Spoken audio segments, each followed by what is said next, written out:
Hey everyone, SheSha Honeypot here. If you follow me on Instagram under the same handle, SheSha Honeypot, you know that I have decided to kind of move away from doing bentos. I still do them every day, but as far as like my YouTube channel, I'm really going to focus on either the random recipes that I do, but mainly I'm going to start cooking through cookbooks. The cookbook of choice that I decided to start with is Cook Korean by Robin Huh. So the first chapter in the cookbook is kimchi and pickles. And so the recipe that I'm doing today is green onions kimchi. It was a fairly easy recipe. There were just a few changes that I made to it. But overall, like, it was pretty simple, and I would definitely do it again. So one of the things that Robin mentions in her cookbook is that you should use green onions. Specifically, she means Korean green onions, but obviously I don't have those, so I just use the regular green onions that we have here.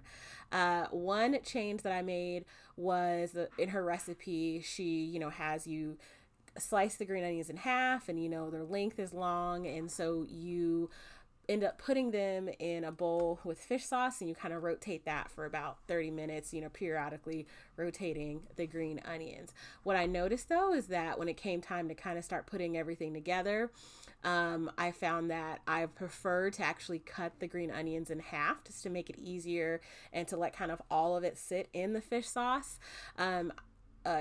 Robin does mention in her cookbook that she will actually tie the green onions together when she puts it in the jar.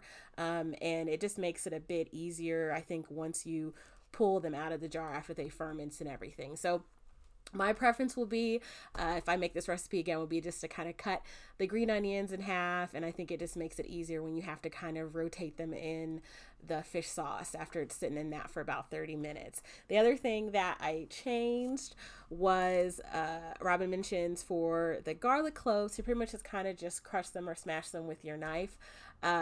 I have made other kimchis before, and in those other recipes, they tend to blend the mixture together, specifically like the ginger as well as the garlic. So when I did this first time around, since I just crushed them, following along with what Robin had in her cookbook, the garlic was kind of like hot fire. So definitely recommend to blend up the garlic. It will, I think, taste a lot better, and I think you'll get more of the garlic flavor throughout the green onion kimchi as like it ferments. That's probably like the biggest change. The other thing that you're gonna see me do is I initially started crushing the garlic with my knife. My husband, Mr. Business, actually recommended that I should maybe even use like a meat tenderizer to kind of smash it. So I went ahead and did that, and I think that was a lot easier.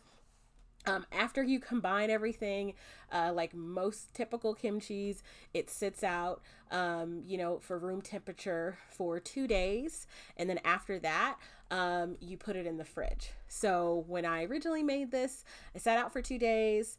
I even put a little timer on my phone to remind myself. And then I put it in the fridge. And I believe I actually used that in the bento at the end of the week, like on Friday, that I made for me and Mr. Business. And like I said, the flavor is good, but definitely I think blending up the garlic would help the flavor and not be kind of spicy as it was.